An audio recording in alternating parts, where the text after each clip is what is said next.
Eu queria que você parasse tudo o que você está fazendo agora e assistisse esse vídeo com muita atenção. Aqui a proposta é outra, não é um vídeo rápido, não é um vídeo pequeno.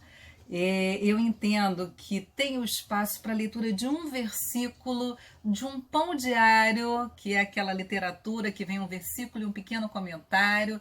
Tem espaço para os vídeos menores, mas o que eu estou convidando você a fazer agora é uma outra coisa. É gastar tempo, é refletir, é focar, é meditar. A meditação não é esvaziar a cabeça, mas é focar num assunto. É prestar bastante atenção para que aquele assunto de fato receba a devida iluminação e nos alimente na medida que a gente precisa. A gente às vezes passa por aí pela vida enfraquecido, com a fé pequena, porque não reflete sobre essas coisas que são centrais na nossa vida. Cometemos os mesmos erros, patinamos naquela mesma questão, porque falta conhecimento, falta entendimento. Então tem que ter um momento para esse aprofundamento, de pegar um texto, olhar, querer saber que contexto é esse, o que esse texto tem para me ensinar, e ficar ali ruminando, ruminando, até que a gente guarde no coração, porque como a gente vai ver aqui, coisa triste é quando a gente esquece dos benefícios do Senhor, o que isso gera na nossa vida. Então a proposta aqui é essa, de você gastar um tempo, de você parar e permitir que essa palavra fale com você de forma mais funda, profunda, que você reflita sobre ela, que não seja só algo que te dê ali um ânimo, algo que traga um consolo apenas, mas que também te desafie, que também exija de você posicionamento, que também te leve a entender passos que você precisa dar. São as duas coisas, né? Deus vem ao nosso encontro, Ele revela, Ele manifesta, Ele fortalece, Ele consola, e a gente tem que corresponder. Como que eu correspondo ao que eu já sei? Né? Paulo convida a gente a viver de acordo com aquilo que a gente já sabe. Sabemos mais, vivemos melhor. Sabemos mais, conhecemos mais do Senhor, melhor é a vida que a gente tem. Então vamos comigo, convido você a ficar aí.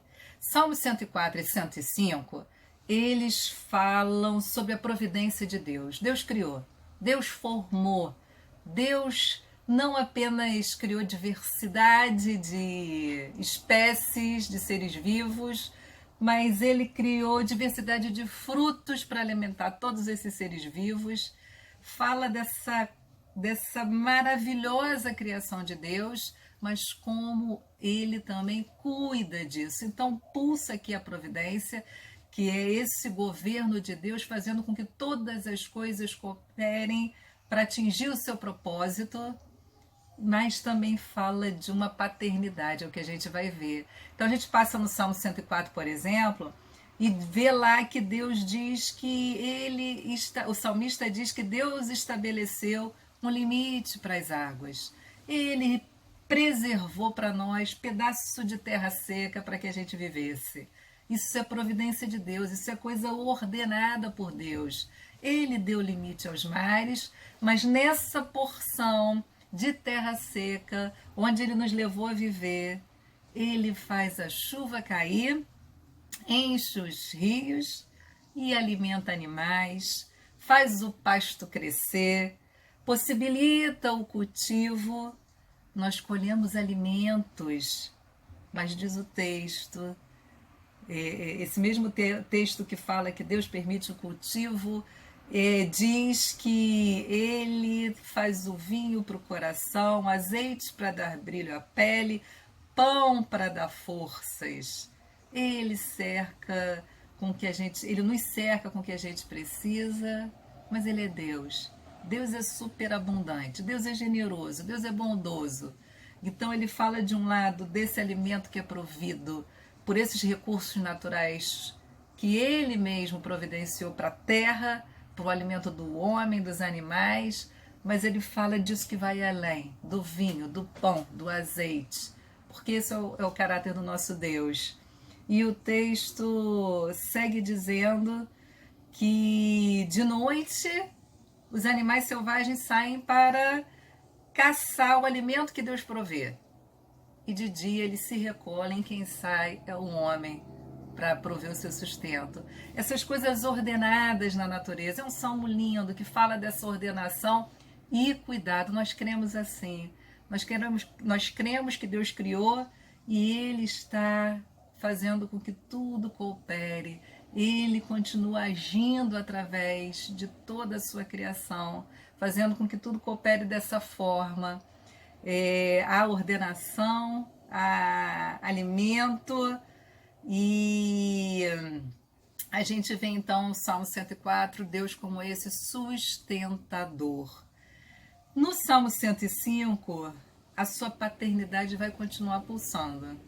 Aqui no 104 é de forma geral. Todos se aproveitam da bondade de Deus, os que creem e os que não creem.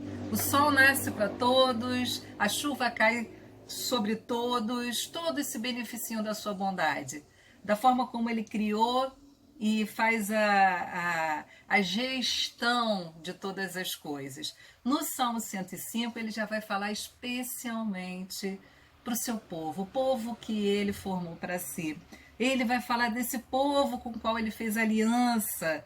Ele os preservou nas mais diferentes situações. Durante todo o salmo, o salmista vai destacando esse cuidado de Deus na preservação do seu povo.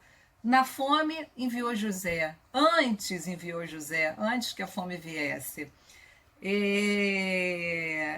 No Egito, enviou Moisés. No deserto, providenciou água, pão, comida. Isso tudo porque ele fez uma aliança com Abraão, porque ele é fiel à sua aliança. Então o texto do Salmo 105 vai percorrendo ali as formas como Deus preservou a sua fidelidade ao longo da história do povo de Israel. Providenciando esses servos que foram à frente do seu povo, servos do Senhor, gente usada para que Deus revelasse o seu braço ao seu povo, o seu cuidado ao seu povo. Ele providencia alimento e vida sobre a face da terra, a todos os seres viventes, e ele tem especial cuidado por seu povo. Essa é a temática do Salmo 104 e do Salmo 105, que eu te convido a ler. Já o Salmo 106 vai trazer para a gente o quê? Aí é que eu acho que a gente precisa de reflexão. Coisa importante da gente se concentrar, meditar, aprender. Como o homem corresponde a toda essa bondade? Como ele corresponde diante dessa paternidade? Lembra de Jesus falando? Vocês que são maus, sabem dar boas coisas aos seus filhos, muito mais o Pai do céu proverá todas as coisas. É isso que pulsa no 104 e no 105. Só que no 106 a gente vê como o homem corresponde a tanta bondade, a tanta providência de Deus. E a gente vai ver que não corresponde bem. E aqui no Salmo 106 a gente vai olhar para a cara do pecado. A gente vai ver que coisa terrível ele é. As consequências tristes e duras. É como ele está arraigado no coração humano, na natureza humana. Então o Salmo 106 tem uma pergunta. O salmista diz: quem poderá contar os feitos poderosos do Senhor? Quem poderá louvá-lo como ele merece? Quem poderá louvá-lo como ele merece? A gente vai responder a isso no final, né? Bom, eu quero começar o Salmo 106 pelo versículo 6. Depois a gente retorna lá no início. O que diz o versículo 6? Presta atenção. Eu estou lendo na NVT, que é a nova versão transformadora. Pecamos como os nossos antepassados. Fomos desobedientes e rebeldes. No Egito, nossos antepassados não deram valor às maravilhas do Senhor, não se lembraram de seus muitos atos de bondade, rebelaram-se contra ele junto ao Mar Vermelho. Pecamos como os nossos antepassados. Spurgeon diz que não há pecado que não tenha cabelos brancos e que não seja muito velho. Herdamos essa natureza de Adão, o primeiro homem.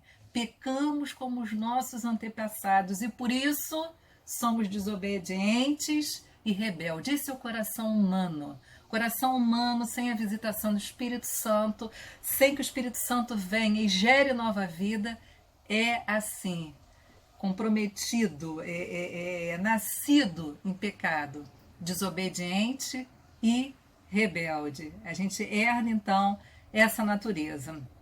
Nossos antepassados não deram valor.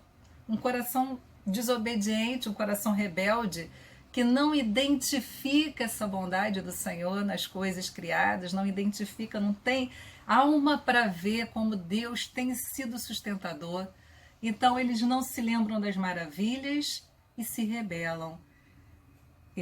O fato da gente não ter entendimento gera essa falta de memória, perda de memória. Não guardamos no coração aquilo que a gente reconhece como bondade de Deus. Logo a gente esquece. Esse é um homem natural, um homem que não contempla, não percebe, não tem olho para ver e não tem memória.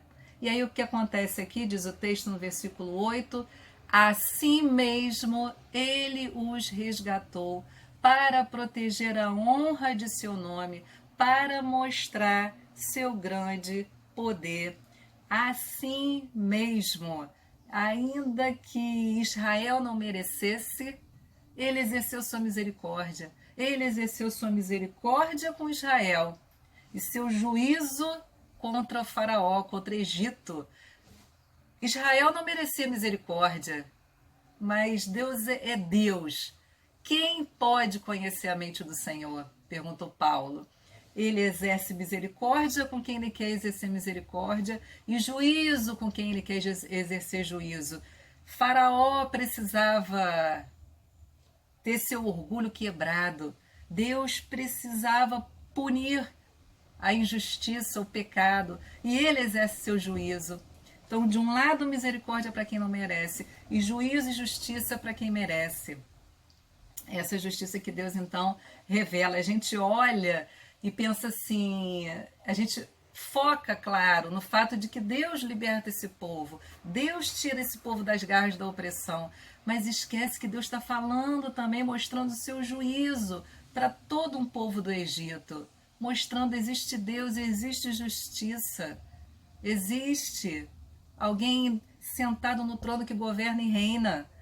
Então a gente vê que Deus então liberta, ele ordena que o Mar Vermelho secasse e os conduziu pelas águas como um deserto. A quem ele exerce misericórdia, ele faz passagens para o mar, sai do caminho do meu povo, e o povo passa pelo meio do mar em terra seca.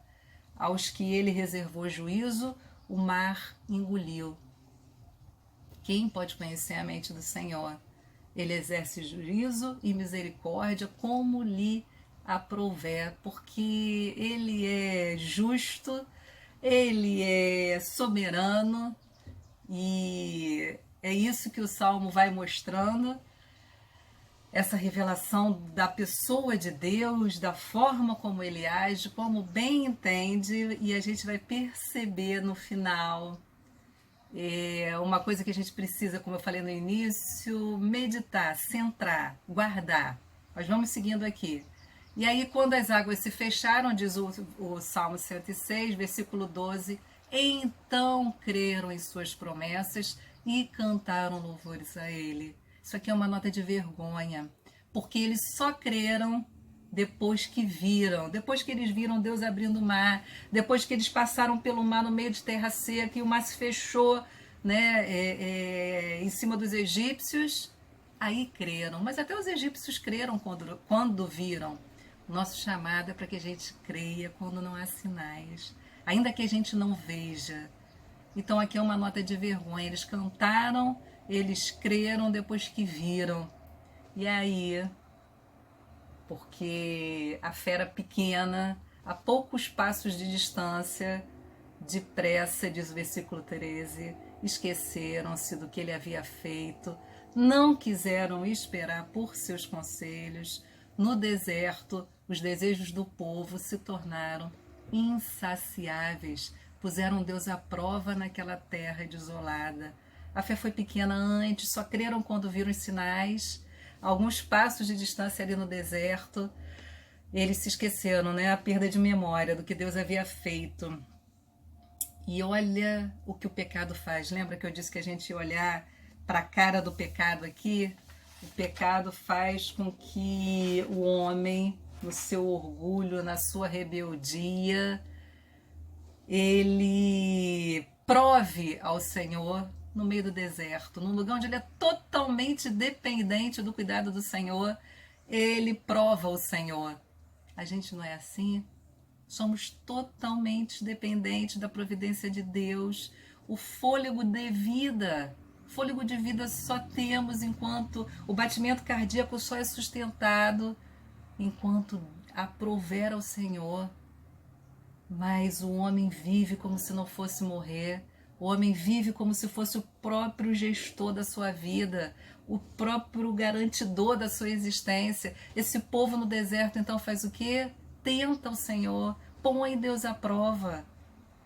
E aqui diz, é uma forma de juízo, quem tem acompanhado os salmos, a gente já falou sobre esse assunto, tem outros vídeos meus que eu falo sobre esse assunto.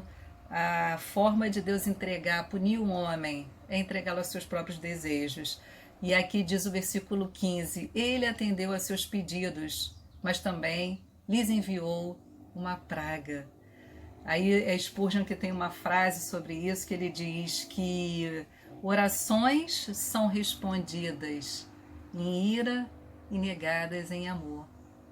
Nem toda oração atendida, nem todo pedido feito atendido é coisa boa. Nesse caso aqui não foi. Esses homens foram entregues aos seus próprios desejos. Quanto mais barriga cheia eles tinham, mais alma vazia. Não conseguiam reconhecer pão caindo do céu, água brotando de rocha e o coração endurecido,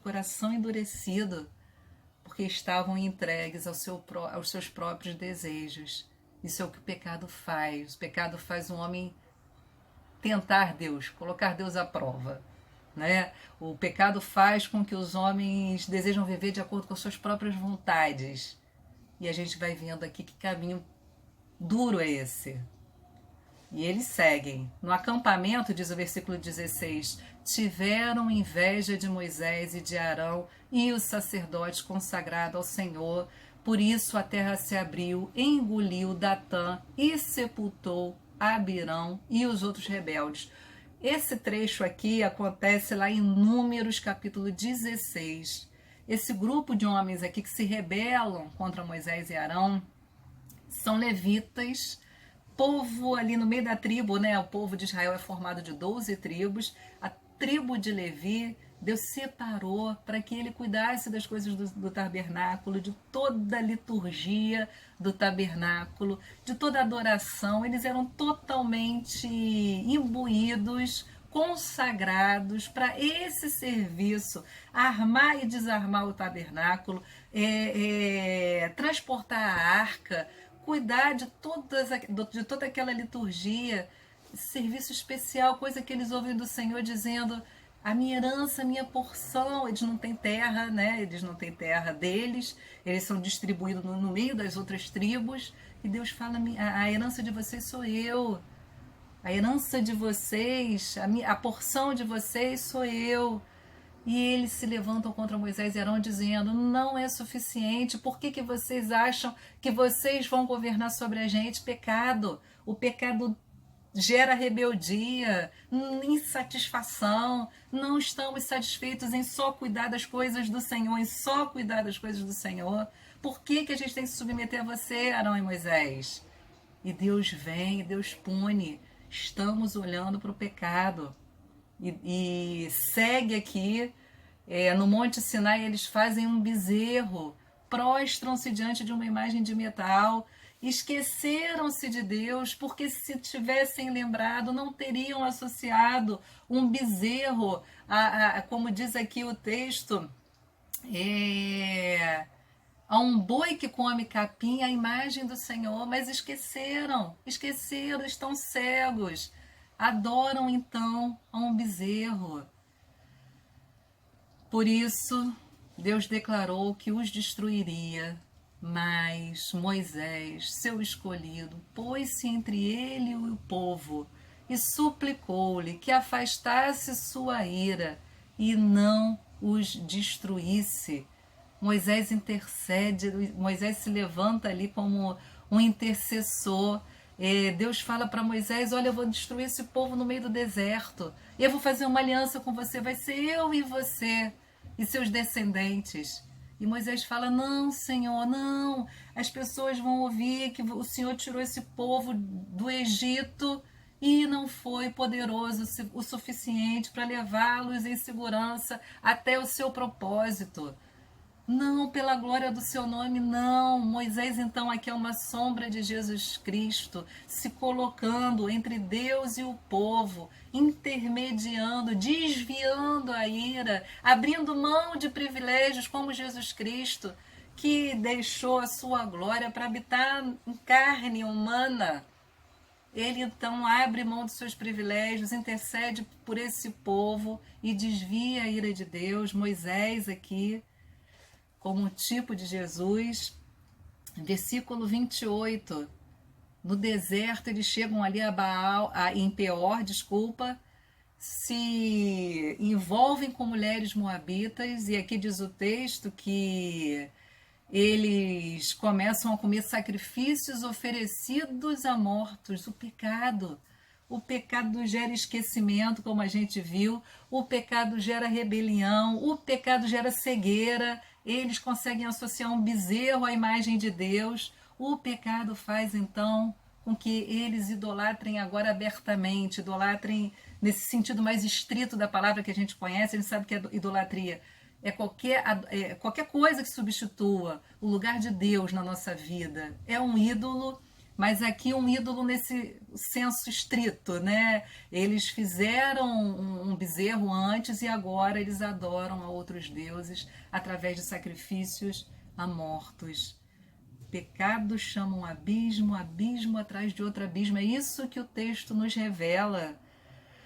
E morre no deserto. É isso que o pecado faz. Faz com que a gente morra no deserto, e ele diz aqui que o enviaria para exílio. Exílio, espalha. Então o pecado mata no deserto, o pecado lança a gente para fora da presença de Deus, lembrando que esse Salmo 106, ele faz parte do livro 5 dos Salmos.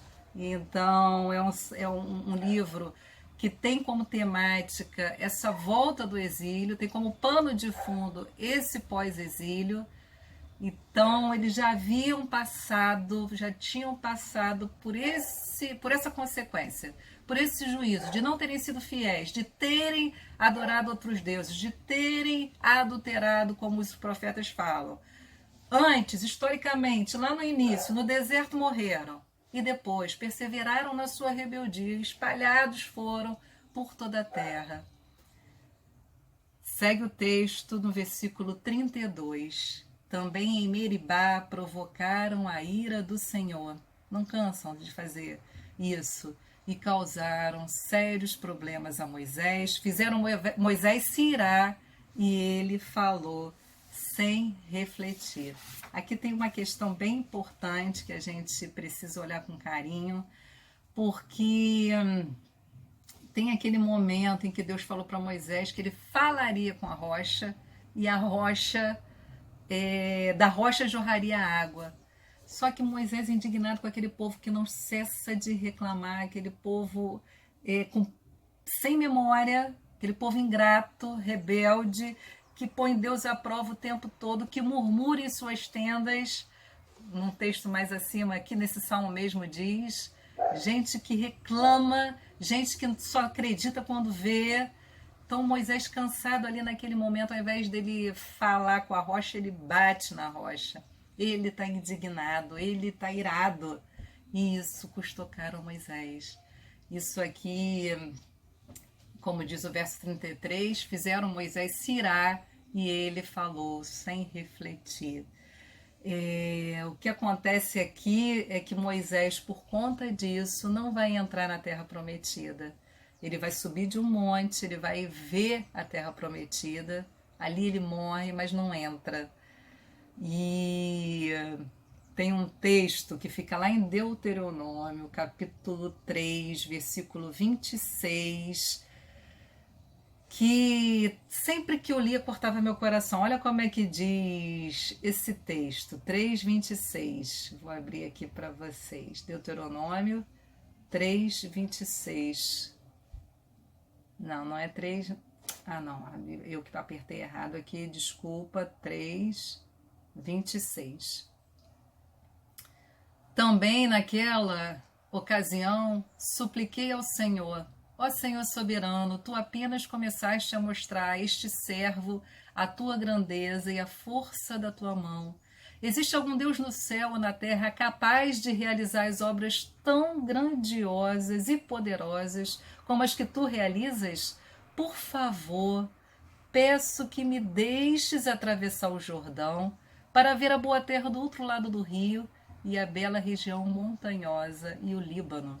Mas o Senhor está virado comigo por causa de vocês e não me atendeu. Basta, declarou ele, não toque mais nesse assunto. Suba ao topo do monte Pisga e contemple a terra em todas as direções. Olhe bem, pois você não atravessará o Jordão. Toda vez que eu lia isso daqui cortava meu coração. Até hoje eu fico assim: Senhor, coisa terrível ouvir do Senhor, basta, chega de me pedir, não adianta, eu não vou responder a isso que você está me pedindo. E eu pensava assim: mas é Moisés, esse homem pagou alto preço. E aí Spurgeon trouxe uma luz e eu entendi o que eu sentia quando olhava para esse texto. Na verdade, o que eu sentia era temor, porque o que Spurgeon diz é que não adianta, eu vou olhar exatamente, né, a frase dele, ele diz o seguinte: por mais que os outros sejam mais culpados que nós, isso não nos protegerá, somos responsáveis por nossas ações. Moisés não foi injustiçado. Esse sentimento que a gente tem de se colocar nesse juiz, como se nesse lugar de juiz, como se a gente soubesse melhor do que o Senhor. Ele não foi injustiçado, coisa que a gente nunca pode duvidar é da justiça de Deus. Ele foi responsável por sua ação e a luz que o Spurgeon traz é que a ele muito foi dado, por isso muito foi cobrado. Olha o que Números 12 diz a respeito de Moisés, presta bastante atenção como o Senhor fala quando ele vai chamar a atenção de Miriam e de Arão. Se houver profeta entre vocês, eu, o Senhor, me revelarei em visões, falarei com ele em sonhos. Não é assim, porém, com meu servo Moisés. Ele tem sido fiel em toda a minha casa. Falo com ele face a face, claramente, não por meio de enigmas. Ele vê a forma do Senhor. Como vocês ousaram criticar meu servo Moisés? Ele falava com Deus face a face, ele subiu naquele Sinai que trovejava, que o povo temeu chegar perto, ele entrou ali, ele viu a glória do Senhor, a ele muito foi dado, por isso que a ele muito foi cobrado, e isso deve gerar sim temor no nosso coração, porque ele ali, outra coisa que o Spurgeon vai dizer, que ele ali não estava em sintonia, porque o povo estava reclamando. É o que a gente vê o tempo todo aqui. Tantos são os pecados e superabundantes são as misericórdias de Deus. O povo ali estava botando Deus à prova, mas Deus queria mostrar sua misericórdia. Moisés não. Moisés queria que Deus fosse duro, que Deus punisse. Faltou naquele momento essa sintonia entre a mente de Moisés e a mente do Senhor. Ele era um líder. E outra coisa que Spurgeon fala, que eu achei bastante assim, interessante, tem um texto bíblico que diz que Moisés era humilde, manso. Mas esse homem humilde, manso, que quebrou 2 tábuas da lei quando viu o povo idolatrando, esse homem que matou um egípcio, esse homem que fere a rocha. E aí ele fala como é importante o domínio próprio. Como é importante, depois que você perde o domínio, você perde a fé, você perde tudo. Ele diz que é como um guerreiro que tira seu escudo, lança como se fosse um projétil para atingir o inimigo e fica desguarnecido.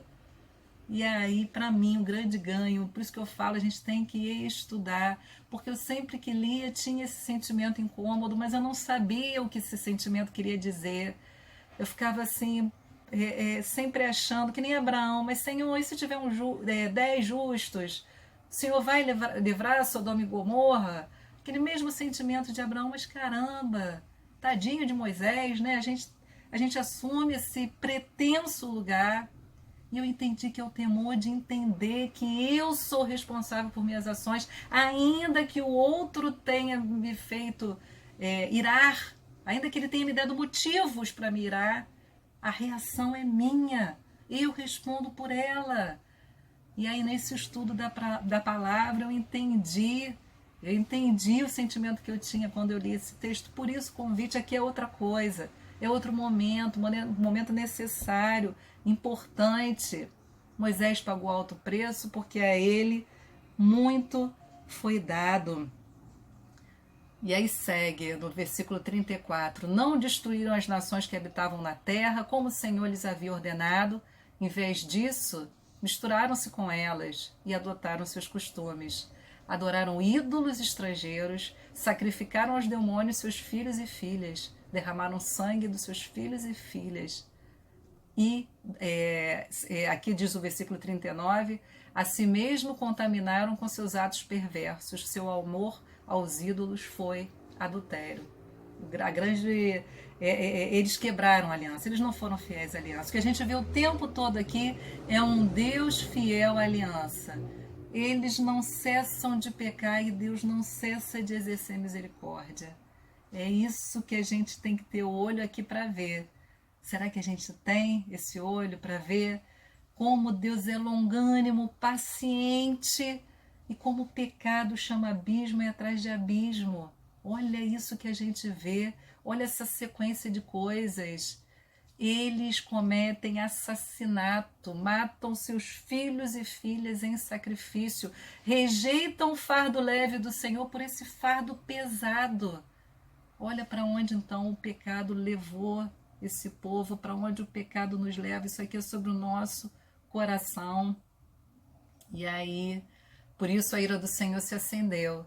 E ele sentiu aversão por seu povo, sua propriedade, e entregou-os às nações. Como eu disse antes, o homem entregue a seus próprios desejos é o pior juízo de Deus sobre a nossa vida. A mesma nação com as quais eles se envolveram, se prostituíram, idolatraram, fizeram aliança, são as nações que vão vir contra eles, punindo, explorando.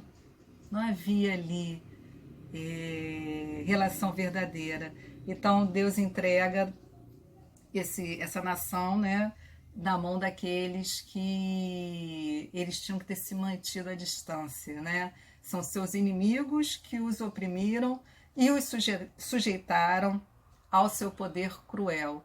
Muitas vezes os livrou, mas escolheram se rebelar contra ele.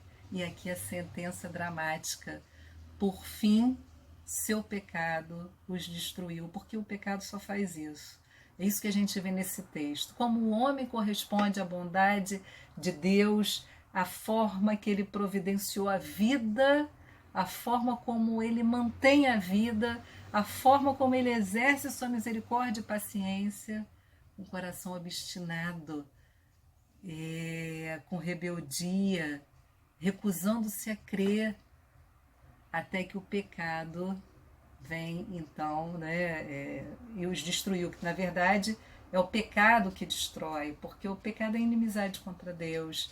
Nascemos, como falamos lá no início, com essa herança maldita, com essa coisa arraigada, até que Deus venha e sopre o seu Espírito sobre nós, liberte-nos do pecado, como fez com o povo no Egito. O caminho é esse daqui. E o versículo 45, lembrou-se de sua aliança com eles e teve compaixão por causa do seu grande amor. Tudo que ele faz é por causa do seu grande amor. Tudo que ele faz é por causa da sua fidelidade ao seu próprio nome, à sua palavra. Ele fez aliança com esse homem Abraão e por causa disso ele vai exercendo misericórdia e paciência. Fez que seus captores os tratassem com misericórdia. É Deus quem legisla, que permite ou não que os inimigos ajam de uma ou de outra forma. Aquela frase conhecida de que o diabo é o diabo de Deus, no sentido que é servo dele. Na hora que ele inclina o inimigo para ser meio de justiça e juízo, é dessa forma que eles agem. Mas quando Deus faz com que aqueles que antes eram opressores, perseguidores, ajam com misericórdia, despeçam o povo cheio de ouro e prata, é o Senhor que inclinou o coração. É dessa forma. E aí então ele pede no Senhor, no final, salva-nos, Senhor. Eu comecei o Salmo 106 no versículo 6, porque primeiro há de se ter essa consciência de pecado. Primeiro há de se ter essa consciência de quem nós somos se Deus não tivesse nos visitado. Quem nós somos se Deus não viesse sobre a nossa vida e transformasse o nosso coração. É isso, está aqui o retrato. Somos obstinados, rebeldes, idólatras, irreverentes, sem temor, sem fé. E aí, depois é o caminho necessário. Primeiro, Deus vem e nos conscientiza, nos faz olhar para essa realidade, saber quem nós somos. E aí depois, então, a gente pode ler o que está no verso 1 do Salmo. Louvado seja o Senhor, deem graças ao Senhor porque Ele é bom. Seu amor dura para sempre. Agora eu tenho olho para ver. Agora eu percebo que diante de tanta obstinação, de tanta rebeldia, de tanta inimizade, Ele me amou. Ele me amou quando eu ainda era inimiga. Ele me amou. Quem poderá contar os feitos poderosos do Senhor? Quem poderá louvá-lo como ele merece? O seu povo, o povo que foi resgatado com forte mão, o povo sobre o qual ele derramou a justiça do seu filho, o povo que ele atraiu para si, povo que ele é pastor, que leva pastos verdejantes, que cuida, que zela. Quem é os que podem louvá-lo como ele merece? Somos eu e você. Ainda que a gente precise de muito exercício, de dedicação, de coração dedicado para louvá-lo como ele merece, mas isso não é desculpa para que a gente não se empenhe, que a gente se empenhe no louvor, em contar os feitos poderosos do nosso Senhor, que a nossa boca esteja aberta para isso, para mostrar a sua misericórdia, a sua bondade. Você não vê? Eu vejo. Nós temos que testificar. Olha, vê a bondade, vê a paciência. Como são felizes os que fazem o que é certo e praticam a justiça o tempo todo. Impossível sem o Senhor. E aí vem o pedido do versículo 4. Lembra-te de mim, Senhor, quando mostrares favor ao teu povo. Aproxima-te e resgata. Que oração! Aproxima-te e resgata-me. Foi o que Jesus Cristo fez na casa de Zaqueu. Hoje chegou a salvação aqui. Ele chegou na casa, ele se aproximou e resgatou. Mas o caminho primeiro é esse, de reconhecimento do pecado, de arrependimento, de inclinar o coração, de se humilhar e falar: Senhor, quanta misericórdia, quanta paciência, se não fosse o seu amor, se não fosse a sua lealdade ao seu nome, a sua aliança, o que seria de nós? É isso, é sobre isso esse salmo. E aí a gente tem os dois grandes motivos para louvar ao Senhor, que Ele é bom e seu amor dura para sempre. São motivos suficientes para que a gente o louve, por toda a eternidade. Ele é bom, seu amor dura para sempre, ele se aproximou e nos resgatou, nos livrou dessas garras do pecado, como a gente viu aqui. Coisa terrível, é jugo, é opressão, é cegueira, é falta de entendimento, é falta de memória. De tudo isso o Senhor nos livrou. E é sobre isso que você tenha chegado até aqui, que você tenha acompanhado e que tenha sido abençoador para a sua vida esse tipo de olhar sobre um texto bíblico. Te convido a participar, a acompanhar o podcast Semente, Raízes e Frutos. É esse tipo de olhar que a gente faz todos os dias sobre os Salmos. Acompanha, dá uma olhada, procura Sementes, Raízes e Frutos. Vou deixar a descrição aí, o endereço, tudo direitinho. Acompanha.